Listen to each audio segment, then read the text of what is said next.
Γεια σας. Θα σας δείξω την απόκτηση ενός χάμστερ. Τι θα χρειαστείτε για τα χάμστερ σας.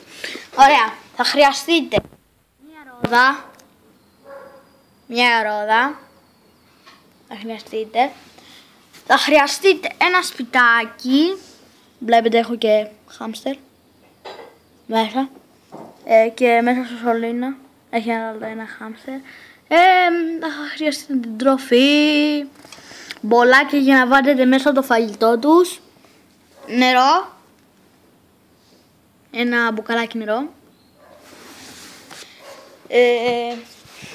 και ένα κλουβί, το βασικό πράγμα. Και αυτό εδώ είναι το σκυλάκι μου, η Σίλα.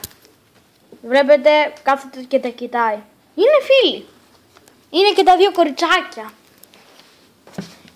Αυτά τα δύο ποντικάκια που έχω είναι κοριτσάκια.